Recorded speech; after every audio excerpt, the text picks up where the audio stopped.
Guys, तुम्हारा खाना आ गया और ये आपका Jain food without onion garlic. Thank you. शुक्रिया।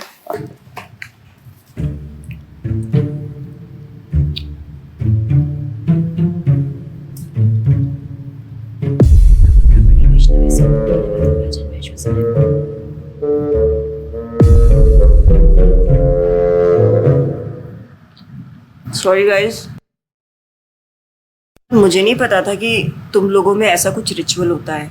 हाँ, प्रे तो करना चाहिए। हम हमेशा खाने से पहले अल्लाह ताला से प्रे करते हैं। यस, रिचुअल नहीं स्पिरिचुअल। हम ही पहले भगवान को भोग ऑफर करते हैं और उसके बाद प्रे करके खाते हैं। लेकिन तुम्हारा भगवान यहाँ आके कैसे खा सकता है? जैसे वो तुम्हारी दुआ कानों से सुन सकता है, वो वैसे ही यहाँ पर आके खा भी सकता है। भगवान का फॉर्म पर्सनल है। अगर वो कानों से सुन सकते हैं तो मुंह से आके खा भी सकते हैं। उनके कान और मुंह दोनों है। शालिनी, तुम प्रे नहीं करती खाना खाने से पहले? नहीं, लेकिन मेरे चाचा ने एक बार कहा था कि हमको वो गॉड ऑफ फूड को और फार्मर्स को थैंक यू बोलना चाहिए। You mean Annapurna Devi? What? God of food. Yes, हमें उन्हें थैंक करना चाहिए और साथ में फार्मर्स को भी। But I believe in watering the roots.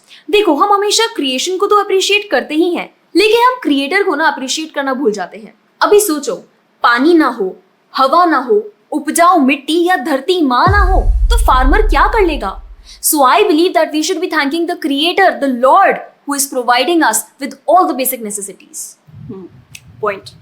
अब तुम किस किस को थैंक करेगा? वैसे भी तुम्हारे 33 करोड़ तो देवी देवता है। बताओ, किस किस को थैंक करेगा तुम? और शालिनी, तुम बताओ, तुम किस गॉड को मानता है? मैं ऐसे किसी गॉड को नहीं मानती, लेकिन I think Shiva is a big god. See, I am very sorry, but आपने अपने वो बड़े भगवान का स्टोरी तो सुना होगा ना, जहाँ वो अपनी मरी हुई वाइफ को शोल्डर पर लेकर पूरे इंडिया का चक्कर लगा रहा है। अब तुम मुझे बताओ, जो गॉड अपनी वाइफ के मरने पे ऐसे कॉमन मैन की तरह रोता है, वो गॉड हो सकता है क्या? अच्छा, may be, I don't know much about this story, but he is very famous and north में तो राम जी भी बहुत फेमस है ना। उनका स्टोरी तो तुमको पता होगा ना, सबको पता है। उनकी वाइफ को रावण ले गया था। हाँ, पता है। अब तुम मुझे बताओ, वो गॉड है? वो अपनी वाइफ को भी अकेला नहीं बचा के ला सकता। उसको अपनी वाइफ को बचाने के लिए भी वानर सेना की हेल्प चाहिए, और उस वानरों को भी तुम पूछता है। I am sorry. और गीता, तुम कृष्ण को मानती हो, और वो तो हर लड़की के साथ रासलीला करते रहते थे। ऐसा कैसा कैरेक्टर है गॉड का जैसे हर लड़की से प्यार हो जाता है? और वो खुद डर के अपना जन्मस्थान छोड़कर चले गए थे। गॉड को कभी डर लगता है क्या? और जिसे खुद डर लग रहा है, वो तुम लोगों की हेल्प कैसे करेगा? शिट यार, this is so complicated and confusing.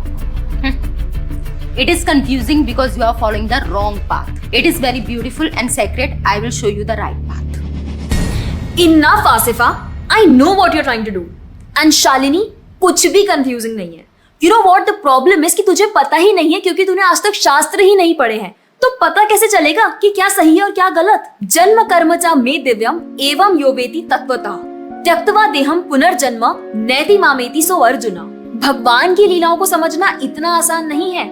उसके लिए शास्त्रों का अध्ययन करना पड़ता है, और वो भी एक प्रामाणिक गुरु के अंडर रह के उनकी शरण लेके। अब अगर तुमने शास्त्र पढ़े होते तो तुमको ये पता होता कि शिव जी ने जो इमोशंस उसमें दिखाए थे वो शोक नहीं, विरह था। विरह विरह दोनों सेम नहीं होते क्या? Let's start from the basics. शोक इज मटेरियल एंड विरह इज स्पिरिचुअल। शोक ना दुख की अनुभूति कराता है, whereas जो विरह है उसमें जो सेपरेशन की फीलिंग होती है ना, वो सुख का अनुभव कराती है। भगवान भगवत गीता में ना शोक करने वाले व्यक्ति को मूर्ख बताते हैं। गतासुन अगतासुंश्च नानुशोचन्ति Pandita. A wise man never laments for the living nor for the dead.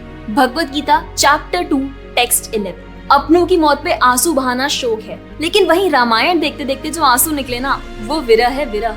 और ऐसे विरह से हमारा भगवान के प्रति प्रेम बढ़ता है। तो जिस तरह से शिव जी ने विरह को दिखाया था, उसी तरह राम जी भी सीता मैया के जाने के बाद विरह में भटकते हुए रो रहे थे। और यही नहीं, सीता देवी इतनी प्योर है ना कि उन्हें राम जी के अलावा कोई टच भी नहीं कर सकता था। रावण जिनको लेके गया था वो छाया सीता देवी थी। असली सीता देवी तो अग्नि में समा गई थी, और वो अग्नि परीक्षा के वक्त बाहर आई थी। और आसिफा तू क्या बोल रही थी? भगवान राम को अपनी पत्नी को बचाने के लिए वानरों की मदद लेनी पड़ी थी।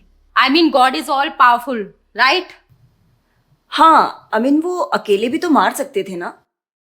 यार शालिनी, अगर तूने कभी रामायण पढ़ी होती तो तुझे पता होता जब खर और दूषण आए थे अपने 15,000 ऐसे दानवों के साथ जो इंसान को खा जाते थे, उन सब के साथ राम जी ने अकेले बिना किसी की हेल्प के उन सब के चिथड़े उड़ा दिए थे। अब ऐसे राम के लिए रावण को मारना मुश्किल है क्या? हाँ, लेकिन बाद में वानरों की हेल्प क्यों ली? उनको अपनी सेवा में लगाने के लिए, उनकी ग्लोरीज बढ़ाने के लिए। अरे उन्होंने तो एक छोटी सी गिलहरी तक को अपनी सेवा में लगा लिया था। What? कभी पढ़ा हो तो पता हो ना। खैर, और हम हनुमान जी की पूजा इसीलिए करते हैं क्योंकि भगवान तक पहुंचने का रास्ता उनके भक्तों की सेवा है। जब भगवान देखते हैं कि मेरे भक्तों का गुणगान हो रहा है या कोई सेवा कर रहा है तो वो बहुत खुश होते हैं। जैसे मैं तेरी मॉम के सामने अगर तेरी तारीफ करूं तो वो खुश होती है ना। पॉइंट। इसी तरह भगवान हमसे खुश होते हैं जब हम उनके भक्तों की सेवा करते हैं, पूजा करते हैं। और रही बात 33 करोड़ देवी देवता की, आसिफा तू मुझे ये बता, what is your favourite genre in movies? Psychological thriller. और शालिनी तेरी? Romantic and comedy. एग्जैक्टली। जैसे हर किसी का अपने नेचर के अकॉर्डिंग फेवरेट जॉनर होता है, वैसे ही भगवान ने हर किसी के नेचर के अकॉर्डिंग व्यक्ति के लिए उसके नेचर के अनुसार वेद और पुराण दिए हैं। और उन्हीं पुराणों को फॉलो करके लोग अपनी देवी देवता की तरफ अट्रैक्ट होते हैं। और ये सभी देवी देवता भगवान की ही सेवा कर रहे हैं। जैसे रोशनी के देवता सूर्यदेव, हवा के देवता वायुदेव, बारिश के देवता इंद्रदेव। जैसे एक सरकार चलाने के लिए इतनी सारी पोजीशंस होती हैं, वैसे ही इस पूरे ब्रह्मांड को चलाने के लिए अलग अलग देवी देवताओं की जरूरत पड़ती है। तो मतलब वो अपनी पोजीशन का मिसयूज करेंगे, किसी भी लड़की के साथ कुछ भी करेंगे, रास लीला करेंगे। Stop it Asifa, now you are crossing the line. तुझे पता ही क्या है कृष्ण के बारे में? जो लोग बोलते हैं कि कृष्ण करे तो रास लीला है, हम करे तो कैरेक्टर ढीला है, उनको बोलो पहले भागवतम पढ़ लें। ठीक रास लीला से पहले भगवान ने गोवर्धन उठाया था। उनको बोलो पहले जाके गोवर्धन पर्वत उठाए। पैदा होते ही पूतना को मारा था, बच्चे से एक मच्छर नहीं मारा जाता। When he was crawling, मुख में ब्रह्मांड दिखा दिया था। तू अपने मुंह में अपना ये हॉस्टल ही दिखा दे आसिफा।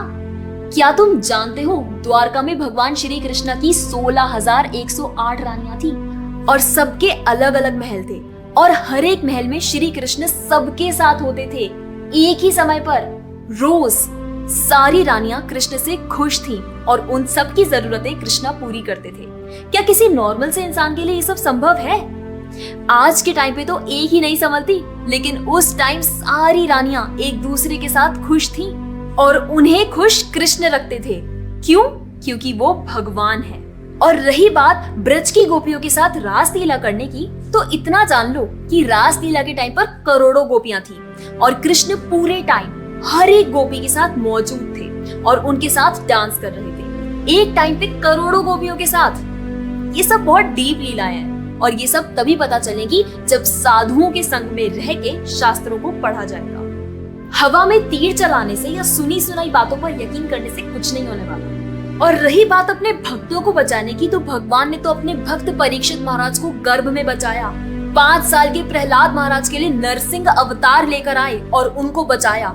यहाँ तक कि वो अपने गुरुदेव सांदीपनी मुनि के बेटे को मरने के बाद वापस लाए और उनको जिंदा किया। आई एम रियली इम्प्रेस्ड यार। हिंदू होते हुए भी मुझे फैक्ट्स पता ही नहीं थे। मेरे पेरेंट्स ने मुझे कभी इन सब चीजों के बारे में बताया ही नहीं। हाँ, पेरेंट्स की तो गलती है, लेकिन हम भी तो वही कर रहे हैं जो उन्होंने किया। We are not learning about our culture, not reading Ramayan, Mahabharat और भगवत गीता। आजकल तो ये सब कुछ रीड करना बहुत इजी भी है and everything is available on our phones. And the problem is that we don't want to learn. और इसीलिए हमें कोई कुछ भी बोलता है और हम उसे मान लेते हैं और अपने बिलीफ को चेंज करने के लिए रेडी हो जाते हैं। एक्चुअली में पता है, किसी का हार्ट ट्रांसफॉर्म करना है तो प्यार से करो, ज्ञान से करो, पैसे और तलवार से नहीं। और अब बारी आपकी है। अगर आप भी चाहते हैं कि कोई एड़ा गेड़ा नत्थु गेड़ा अगर आपको कुछ भी ना बोल जाए, आपका बेवकूफ ना बनाए, तो जाइए और अपने कल्चर के बारे में जानिए, ग्रंथ पढ़िए और अपने बच्चों को भी पढ़ाइए।